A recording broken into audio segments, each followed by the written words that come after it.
欢迎各位杰克，石头。当这个川普即将上任的时候，我们大家关心的第一个是国际的局势，俄乌的战争有没有可能化解，中东的情势有没有办法稳定，还有他到底有没有办法压制中国，让中国不敢犯台？可是你说，其实有一个更关键的是伊隆马斯克，伊隆马斯克的未来到底如何？因为我们知道伊隆马斯克做了很多，其实，在那个道德边缘、法律边缘的事情，他的 SpaceX、他的脑机界面，包括他的无人车，过去美国这个对他有很多的限制，有很多的压制。现在如果说川普真的把伊隆马斯克这些限制跟压制给拿掉的话，他会不得了，他真的会改变这个世界。他现在的财富又回到了他首富，他又变成了全球首富。而全球首富现在接下来有两个非常关键事：第一个，他的机器人，他的仿生手已经模拟到跟人非常的类似；没错。第二个就是他这一次特别用他的无人车，他如果今天真的可以开放他无人车的话，那真的是一个惊天动地的大变化。而且最近呢，这个川普胜选之后呢，伊隆马斯克每天都跟川普黏在一起，每天，甚至在这个感恩节的晚会里面来说话，他就坐在川普的旁边。那你想说，为什么他们两个情同父子呢？你看，就类似这个画面，为什么他们两个情同父子呢？宝姐，我必须跟他说，全球首富跟全球最有权势的人结合起来之后，未来假设真的成功的话，5年之内，美国会变成全世界唯一的超强。而且我跟他讲，你说最大的权力者对跟最有钱的结合，对，而且是最有创造力。那为什么呢？因为伊隆马斯克他现在对川普只有个要求，你把我身上的所有捆龙锁拿掉，你不要管我就好 ，Leave me alone， 不要管我，让我自己发展所有的东西就好。那川普目前为止，他真的要这样做，同意吗？所以呢，未来川普呢会把手上什么自驾车的这个监管拿掉。那你什么人机界面、人脑界面，我会把它拿掉。你机器人要做什么，我都拿掉。那要做什么这个 AI 发展，我全部拿掉。过去拜登对这些都有非常多的限制，他全部都要把它拿掉。全部都拿掉之后，伊隆马斯克的创意可以开始无限的发挥。而且宝杰，我跟他讲，为什么 AI 一直没办法展开来？大家不讲那么多 AI， 我跟他讲 ，AI 2年之内绝对大爆发。因为你只要把这些监管都拿掉之后，交给伊隆马斯克 ，AI 不止伊隆马斯克，美国还有非常多天才。全部都可以火力全开，所以我们过去看到为什么很多高科技没办法发展，明明 AI 就出现，但是我跟他讲，如果真的拿掉之后，2年之内 AI 绝对会开始狂喷大爆发的一个局面。我们知道黄仁勋来到台湾的时候，就特别强调了那个机器人是未来的重要的发展。对，跟你说，最值得观察的反而是伊隆马斯克。对，而且伊隆马斯克在讲这个所谓的机器人的时候，他讲机器人什么东西最重要？机器人的手最重要。人类为什么是万物之灵？人类为什么可以创造发明很多东西？对，就是因为人有一个万能的手。他真的把手，你现在看到画面，对，没错，就是伊隆马斯克机器人，就是伊隆马斯克的机器手。对。真的这么灵活？没错，上次伊隆马斯克的 Optimus 的这个机器人，目前为止来说，你看光是他的手，你看我们看他的手，如果你仔细看这一张图，这张图里面来说，它有22个活动的关节，也就是说它有22个自由度。那22个自由度是什么意思呢？我们人类大概是27，它已经来到22。那你知道全世界它目前为止22个自由度最高，你知道第2名多少吗？6到7，所以说它是遥遥领先的。他要领先，所以你知道，事实上目前为止，他的手真的很像是一个人的手的样子，已经很像，还有只差5个自由度，他就可以完全跟人的手一模一样哦。而且他讲说，如果我的机器人真的做好了以后，他讲未来你要煮饭，未来你要打扫家里，未来你要弄园艺，未来你需要有人来帮忙，对，不用，我的机器人都可以帮你。我就跟他讲，为什么这个叫游走到法律边缘？宝姐，如果你真的假设机器人帮你开刀的时候，万一它可以浇花，对，万一是出了问题的时候，谁要监管？没有，现在川普全部都把它拿掉，所以你要怎么做随便你啦。这机器人可以做任何事情，所以伊隆马斯克也希望说，每一个家庭里面要有 Optimus 的这个机器人。那这事实上，黄仁勋也这样期待，所以我跟你说，未来几年会大爆发。好，宝姐，我跟你讲，为什么会有道德边缘，就在这个地方。好，我这个而且我觉得他最厉害是什么？他居然讲的机器人什么都重要，就手最重要，但手要灵活的关键在哪里？我都没有想到。他说打爆飘，人在扣着我的手指头的时候，居然是我的上臂，对，所以他把他所有的感知器全部都放在机器人的上臂上面。对，你要做那么灵性的动作的时候，是由上臂这些所谓的关节或者是一些肌肉。他连这个都研究到了。他研究，为什么？因为他有非常多的这个 data。为什么？我必须说，这很多研究也是在法律的边缘啊。如果我可以放宽的时候，我可以研究的更多。所以才跟你说，未来人类的这个会进步很快，因为很多研究是你要用实体人类去研究，那里面很多东西本来就是有在法律边缘的问题啊。你现在伊隆马斯，他现在川普都不管了，你就做吧。还有另外一个，其实这也是在法律边缘。我觉得最恐怖是脑机界面。对，没错，因为为什么？因为它有一个 Neuralink 的这个技术，这个技术来说就是它未来会植入一个晶片，植入一个晶片来说啊，宝杰娜，它可以用意志来控制。那我们就讲人类脑的研究里面牵扯到非常多都是有法律边缘或者有道德危险的，他就把它弄进去。你看，他可以研究这个。那你更不用讲自驾车，宝杰，我常常跟我的朋友说，未来2年你最好不要去美国，为什么呢？因为自驾车在美国跑来跑去的，你可能会被自驾车撞到啊。因为美国他现在也要把这个法律都把它拿掉了。所以跟你说，搞不好未来2年之内，美国的自驾车就真的完全会实现，因为它可以在路上不受到的限制越来越少，它可能美国任何地方都可以跑啊。因为伊隆马斯克真的已经把一个晶片植入到人脑里面，他未来刚刚讲，我现在不是有个非常灵活的手吗？未来我如果植入我的这个所谓的晶片在我脑子里面，我用我的脑子就可以操控那一只手了。所以我跟你说，这些都可以互相连接在一起。那你只要有更多的这个道德边缘的研究，这样研究下去，我跟你讲，一定大爆发。所以我才跟你说，川普只要拿掉，说未来2-3年之内，美国的科技绝对会大爆发。好，那我就讲，事实上这个特斯拉之前的10月10号不是举行一个 We Rubber 的这个车子这个发表会嘛？这个发表会，这个伊隆马斯克就有去嘛？去的时候，他其实是展示他的这个无人计程车已经来到现场。可是宝杰，你知道，除了无人车来之外啊，事实上旁边大家都在看什么？他的很多服务生就在旁边啦。我等下服务生，仔细看，不是都是机器人，都是机器人。你看，这就是机器人啦。机器人那边子啊，帮你的饮料，你要什么饮料？你要啤酒啊？你要什么？我帮你倒饮料。这都是他的 Optimus 的这个机器人呐。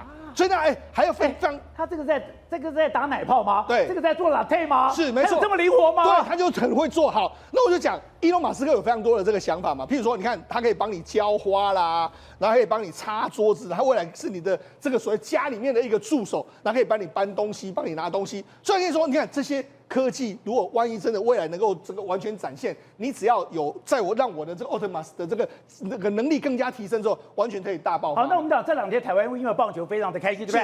刚刚讲他的 Optimus 的这个机器人，对，他也可以做棒球的动作，是没错，他可以接球，对，而且宝杰纳事实上现在的他做很多动作之外，宝杰纳事实上现在你看他可以接球，对，可以接这个网球，他们用网球来跟他练习，你看他可以顺利的接到，你就知道说其实他的灵活度是非常非常好的哦。好，那除了这个灵活度之外，宝杰纳最近呢，伊隆马斯克已经把他的这个机器人呢送给很多的这个算是这个说 icon 的人物，譬如说金卡戴珊，他目前为止就有一个机器人在旁边啦。那机器人旁边来说，你看它可以做什么呢？你看它除了在它的这个 Cybertruck 里面来说，就做一个机器人，一个 Cybertruck 里面打开了以后，对，居然就有一个机器人在里面等他。好，那机器人可以做什么？你看他跟他做了非常多的动作，包括说可以跟他你看互相的比爱心，两个在这个卖萌的时候就可以比这个爱心，然后包括说你看他还可以在那边跟他跳草裙舞，然后还可以在那边玩耍，两个还可以这样，然后还可以什么送飞舞一大堆，你看他现在目前为止，他金卡戴珊就是示范给你看，说目前为止他能够做到什么样的一些动作嘛。好，那除了你看目前为止来说的话，他可以做一些家庭里面做了一些基础的工作，然后跟你陪伴之外，好，那除了这个之外来说的话，你看目前伊隆马斯克已经把这个机器人弄到哪里面去了？他在他的工厂里面已经可以放电池或者搬这个重物比较重的东西，或者很多流程里面来说，你看都已经是这个 Optimus 的机器人在帮他做了。所以等于是你看目前为止来说，他的机器人的发展来说的话，已经是相当遥遥领先全世界的一个状况了。好，那除了这个，我们刚刚讲到 Optimus 的机器人的话，这个就是 Neuralink。你看，它现在已经发展出这个晶片了，而且这个已经是装置 N1， 代号叫 N1。它目前为止已经获得美国 FDA 的这个认证。它真的可以放在脑子里面？对，好，我就说为什么这有这个人体的这个有监管的问题，宝杰那。因为它要放到人脑，所以要 FDA 美国的药物食品管理局这个东西来说有非常多的危险了。那这个川普可能未来就不管了，你没关系，你 FDA 就给我核准吧。他目前为止已经获得了 FDA 了 ，FDA 的这个认证说未来可以植入到人脑里面去做实体的临床试验。好，那临床试验之后怎么做呢？宝杰，那它就会植入到你的脑中之后，植入到你脑中，你看这就是一个算是他已经完全瘫痪的人。你透过这个手术植入这个脑晶片之后呢，你看原本已经瘫痪的人，你看他现在可以用意志哦，他其实用意志来玩什么？你看他在玩西洋棋哦，他用意志力哦，他实际是用他的意志力哦，他其实已经手都没办法动了，对，他用这个意志力这样在跟这个电脑在玩西洋棋，为什么？因为这一个晶片可以感知到你的想法之后，它透过一个传输的方式，就传输到这个电脑里面，它可以解读你的意念之后，你就可以做出任何动作出来了。那甚至还可以怎么样？未来还可以用所谓，所以我可以用这个来操控我的滑鼠，对，操控我的电脑。对，你看它是这样，它是用这样来玩哦。那你看这个手术的当事人就说：“我曾经以为我再也不能玩游戏了，这改变了我的人生。就是我用意念控制就可以玩这个游戏。他甚至他还做什么？你看他未来还可以用什么意念控制？我要写什么稿子就可以写进去了。我只要未来这个手机能够解读我的想法，跟我的脑波可以互相连线。我只要想什么什么，字就出现在这里面。所以呢，这个真的是。”我都跟你讲，未来2-3年的科技发展会完全颠覆我们的想象啊！那这只要谁？只要伊隆马斯克，你只要把我双手拿开，把我捆龙手拿开，我绝对就可以帮川普办到。而且更可怕的是，现在你看到的他的这个机器人，对，你今天看到的这个无人车，对，它里面的零件是，它里面的电池，对，它很多的东西是。竟然是一模一样的，是的，所以我只要把一套系统弄好，对，我可以同时做无人车，是，我也可以做机器人，对，这就是伊隆马斯克厉害的这个地方，所以才说未来的这个产业里面发展会越来越快。那甚至还有什么？我们不是说 AI 吗？我们就说伊隆马斯克真的很厉害，他最近做了一个 AI 的，原本的 AI 发展是 OpenAI 最领先，对不对？但是他最近呢，他组了一个叫做巨人的这个 XAI 的这个10万颗 GPU 达成了一个所谓一个运算中心。NVIDIA 的那个所谓的 AI 晶片最大的买主，竟然是伊隆马斯克。对，伊隆马斯克的 XAI， 那你知道这个已经变成是全世界最厉害的一个超级大脑，连这个黄仁勋都说你实在太厉害，你用120天就打造这个非常厉害，你可以把10万个 H100晶片连接起来，变成这么大的处理中心。那这个做出来可以做什么呢？宝姐，我不是未来川普放宽之后，我有非常大量的 data 进来之后呢，我再用这个 XAI 去训练之后，你看我可以训练出多少东西。所以我跟你讲。这个呢，中国看到目前为止来说，他已经觉得糟糕了。我未来几年之内，我恐怕呢会被这个美国的科技甩得非常远。那这也是美国一定会继续监管中国的科技，因为我觉得美国我能够发展这些新的东西，但是你中国绝对不行。好，不是，刚才讲的是。现在伊隆马斯克过去一段时间真的受到了拜登政府很多的这些压制嘛？我不管发展我的 SpaceX， 我今天不管发展我的无人车，甚至我要发展我的机器人，甚至我发展我的脑机界面。很多东西都给你 say no， 可是如果这些捆龙锁拿掉了以后就不得了了。他那时候被监管的有多严格，你知道吗？他那时候在发展 SpaceX 的时候，美国海洋渔业局竟然要求他提出什么报告？你的火箭会不会砸到鲨鱼？砸到鲨鱼？当然没有这个东西啊，所以他还要去找鲨鱼专家去研究，说火箭掉下来会砸到鲨鱼。所以就像台湾做一个环评报告一样，接下来这个报告是完成的，他很气还是完成的。完成之后，海洋渔业局要跟他说，那鲨鱼你掉到里面的话，没有砸到鲨鱼，但是如果爆炸后会不会影响到鲸鱼的听力？鲸鱼的听力要怎么测？所以你还要去找专家去测出说鲸鱼爆炸的时候，鲸鱼听力会受到什么影响？所以我想，他以前的这个所谓的火箭回收很多是在海上的，海上你在回收的时候，第一个你会不会打到了鲸鱼？那如果不会打到鲸鱼，造成很大的爆炸声。会不会影响到鲸鱼的听力？所以他真的把这个报告拿出来去测鲸鱼的听力，然后爆炸到底会影响有多大？没有关系，做出来之后，加州的环境管护局要跑上门了，说加州有海豹栖息，那你把海豹抓过来测试它的听力，还真的有这张照片哦，这是真的。你网络上一下，等我看这个 SpaceX 在起飞，会有很大的爆炸声，那海豹会不会有影响？那我就要测，这个真的去测海豹的听力。这个海豹的听力会不会受到影响？对，海豹栖息地，如果海豹被火箭发射影响了，跑掉怎么办？这是加州重要宝贝啊，所以他要去测所谓的海豹听力，所以所有火箭公司都要做这个听力。可是我说这些监管其实不止这些，加州。因为你的规则让我去绑架海豹2次，这太荒谬了。但是最重点不是，他们害怕、最讨厌的是什么？包括 NVIDIA 其实也被监管过，他被问过说你的 AI 晶片是不是垄断太多了？接下来微软也被监管过，就是 OpenAI， 你是不是垄断？你都会被调查，甚至连台积电也被调查过，说你的先进晶片是不是占世界太高的比重？这些其实都是美国监管的项目，都是不行的哦。所以美国都要监管，所以他们现在要求的是什么？包括马斯克跟矽谷帮都要求有效加速主义，就是所有东西都把它取消掉。难怪这次矽谷，以前矽谷都是支持民主党，现在有很多矽谷的老大跑去支持川普，几乎所有的创投跟借壳大佬或者是新的风投都是全部支持川普，因为川普站在拜登的对立面，不能再监管 NVIDIA， 不能监管台积电，不能监管马斯克，不能监管微软公司，这才是真正的目的。好，那刚才讲的，现在当我开始对美国这些企业放松的时候，它其实会对另外一个地方反而是更大的压力，对谁？对中国施以更大的压力。也就是我在这一段时间里面，我给美国所有的这个捆龙锁、所有的限制解开了以后，我逼着把这个所有的市场跟工厂弄到了美国之后，然后呢，我开始封杀中国。而封杀中国最近有一个让人家觉得毛骨悚然的例子，就是美国在每年年初的时候都有一个所谓的消费电子展。消费电子展是美国每一年最大的电子商品展览，而这个电子商品展览每年都有1000多个中国厂商来，而这个中国厂商不一定都是高端的，它有一些很多是卖冰箱啦，卖这个所谓的是扫地机的。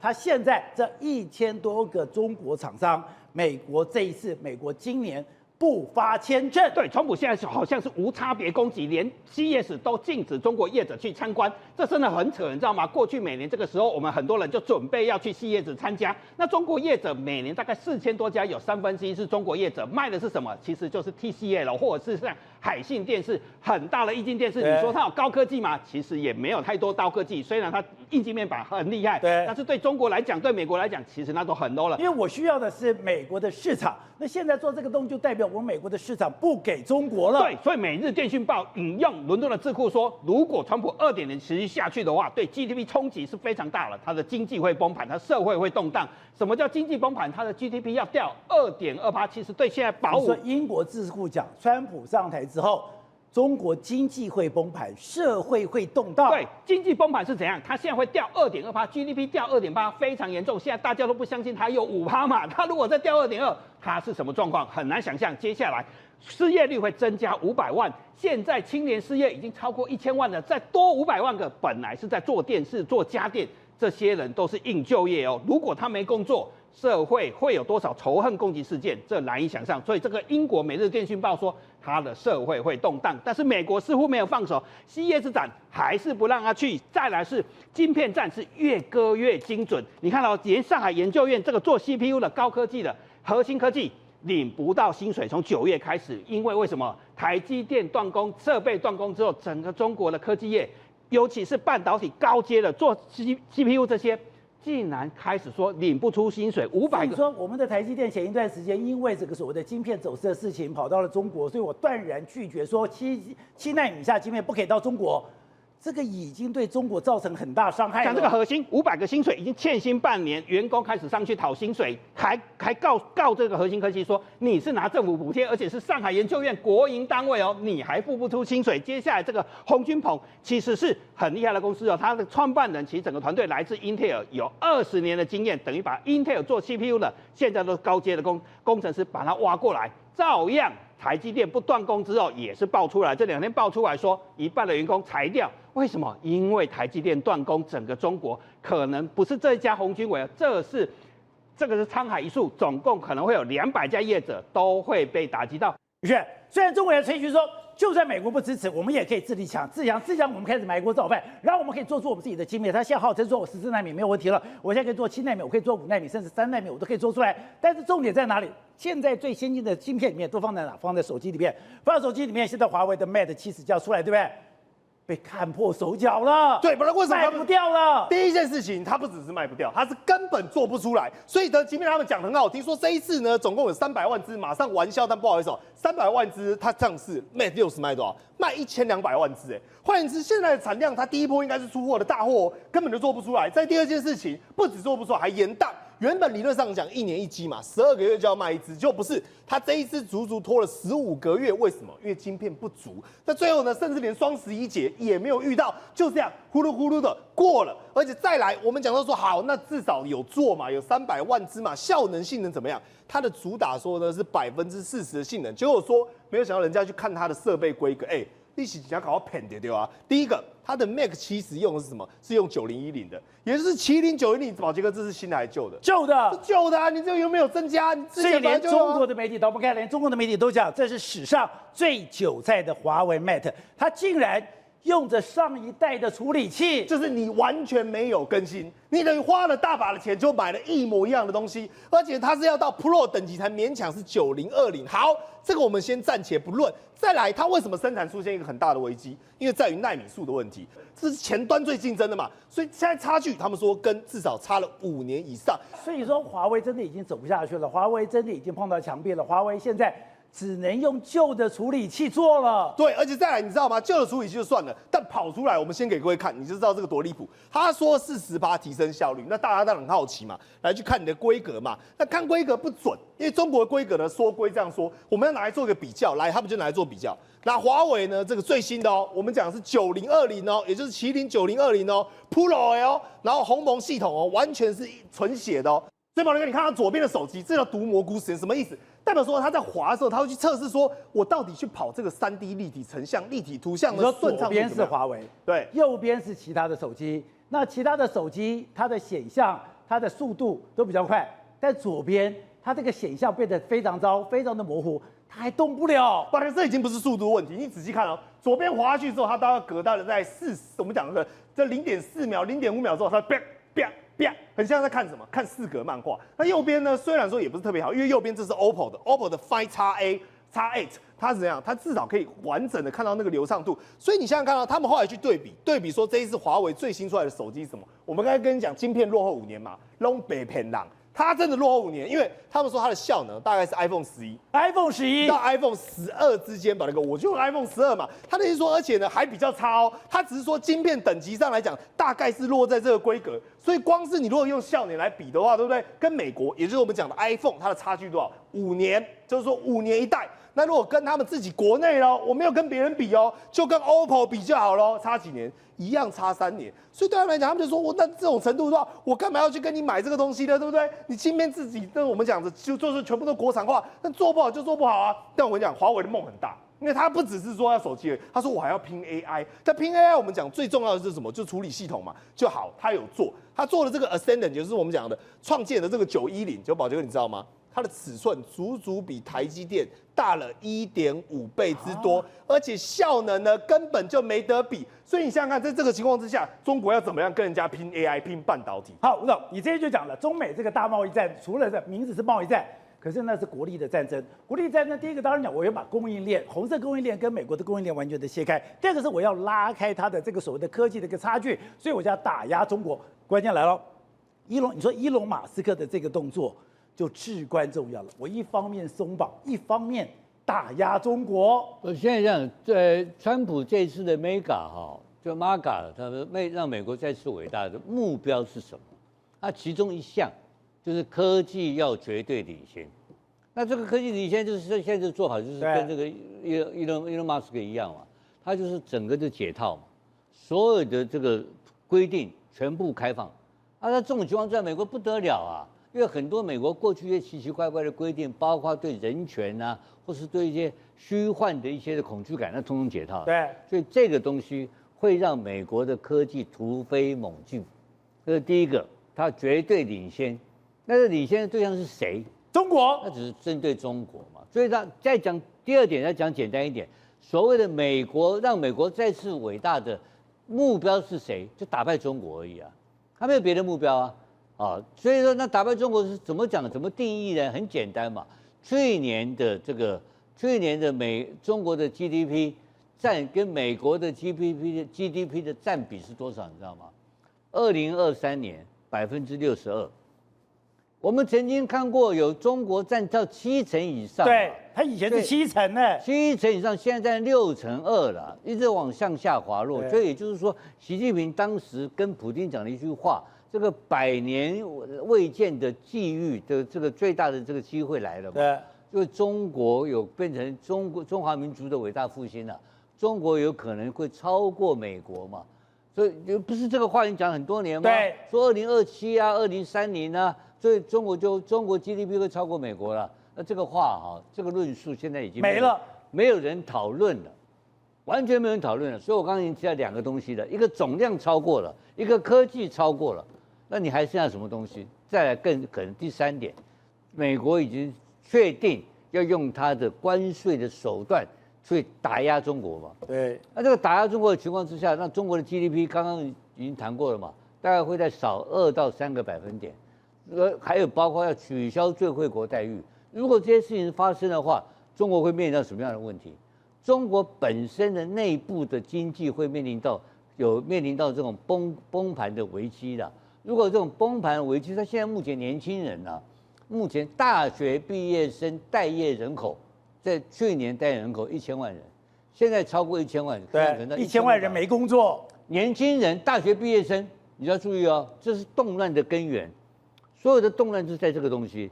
所以那这些事情的积累下来的结果，如果说美国真的开始动手下去，目前他公布说10%嘛，但有人在谈说他有可能取消最惠国待遇。对，如果取消最惠国待遇之后的结果会变成怎样，不知道。但是中国一定会非常惨了。所以我刚刚提到的就是说，真正的那会有什么事情发生呢？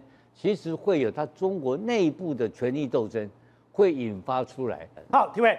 所以我们讲的中国的这个动荡，刚刚讲的，他现在路上已经有一些随机杀人了，他有一些这个所谓的人，这个集中的，把整个路给占掉，我就是要讨薪。你更不用讲，我很多的烂尾楼，很多人的无助，很多的一辈子薪水就这样子付之东流，那你说那都是小事。真正动摇国本那个根基是他的解放军，没有想到他现在解放军都出事了，他现在连他的国防部长董军，他现在的总参本部的这个所谓的苗华，甚至他的这个东部战区司令，现在一个一个都中箭落马了。是啊，这个军委会到底不知道怎么办了哈？因为里面来讲，包含他自己的子弟兵，他拉拔起来的苗华，还有什么？就是刚刚上任也没多久的这个董军嘛，不是担任国防部长吗？还有去火箭军担任司令的这个王厚斌，这些人全部都是海军出身，都是苗华拉上来的。结果这个整个像什么，像那个葡萄一样，整串拿起来啊！所以说不是一个苗华，刚刚讲他在他的整个所谓的军中的大院里面，就是军中的社区里面，在这个公众之下套上头套带走，游街示众之外，你说苗华整个系统都被清算，而苗华整个系统被清算的恐怖在于，苗华的这个系统是习近平的嫡系部队。是啊，因为苗华以前是在福建呢，以前也跟这个习近平他有合作过的。那后来来讲的话，苗华底下的包含后来习近平拉拔上来的，你看说像现在的东部战区的林向阳，然后还有像这个中国军委会的这个刘振立等等这些人，全部都是习近平拉上来的。结果你现在一个一个被搞掉，到底发生什么事情？那你要关键在哪里哦？因为这些都是习近平拉拔长大的。那如果是习近平拉拔长大，都还有人动他的话，到底是谁动他？那你想想看，他到底是要动习近平，还是要动苗华？我曾经看过一本，就是在整个文革的书里面，当时要斗刘少奇，刘少他们说我要斗你，中国斗你，我不直接斗你，我要把你旁边的人一个一个拿掉。当我把你旁边的都拿掉，你就变成孤家寡人。当我要斗刘少奇的时候，他斗谁？他要斗彭真。可是我要斗彭真的时候，我先斗谁？我就斗吴晗。所以我先斗吴晗，再斗彭真的时候，我再斗刘少奇。那不是一样的走路吗？是啊，所以你变成说，你这个今天有人提到了张幼霞的系统去斗这个苗华的系统，那苗华被斗垮了之后呢，张幼霞呢？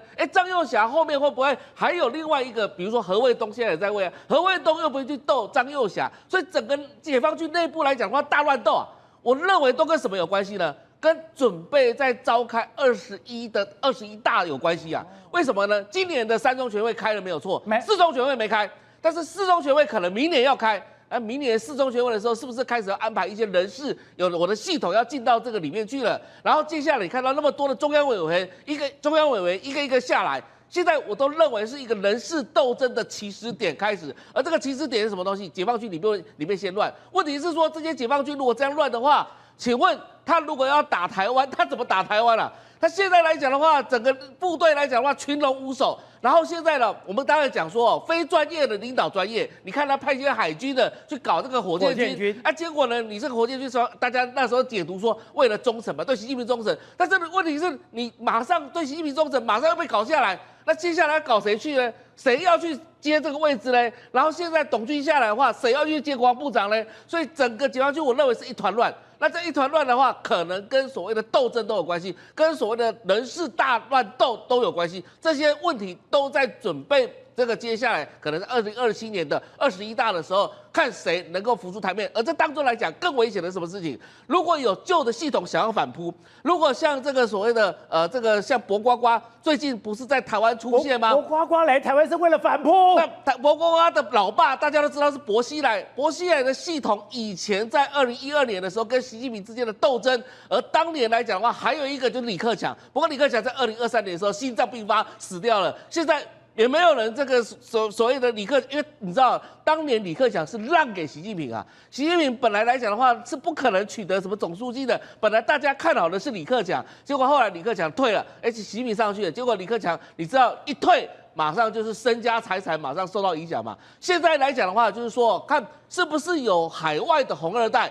还有跟李克强的这边的胡锦涛这边的团派互相来这个所谓的勾结来干嘛？来怂恿内部的解放军互相大乱斗之后，那主要是针对习近平而来。好，再也不到。现在就看到胡瓜瓜不过娶了一个台湾女孩，所以跑到台湾来办一场婚礼。可是你说这一路下来，你说这东西太耐人寻味了，而且这个东西真的跟之前刚刚讲的我的军委会的人一个一个中间下马，另外就跟整个中国的内部的冲突是有关系的。我觉得博瓜瓜的婚礼本来我们来看的话，只是一个花边新闻，其实我也没有注意到，你知道吧？大家在注意打棒球，那突然间跑出来一堆，哎，怎么结束之后一堆影片跑出来了，还有一堆文字也跑出来了。对，我觉得哎，这个看起来就非常政治了嘛，就不单纯是一个小两口的结婚事件。对。就变得跟他的家族有变成一定程度的连结，而且他帮他爸妈讲话，是那这个连结的时间点呢、非常的这个巧妙啦。因为目前的时间点来讲的话，刚好是中国的这个中国当局或北京当局目前最困难的时间点。那困难的时间点，当然最重要的就是说，世界有一个前所未有的大变局。那个什么叫大变局？就是说。本来讲的以为是中华民族的伟大复兴，现在不是，现在是美国再次伟大。美国再次伟大的目标就是要击败中国。对。那博瓜讲的话，我吓一跳。他为什么讲？他说他爸爸他们的父母亲是为了人民为大局牺牲啊。让我就开始回想到当年的画面，因为当天发生事情的时候，我们都很密切的注意到开始这个整个电视的转播嘛。对。我看当时王立军嘛。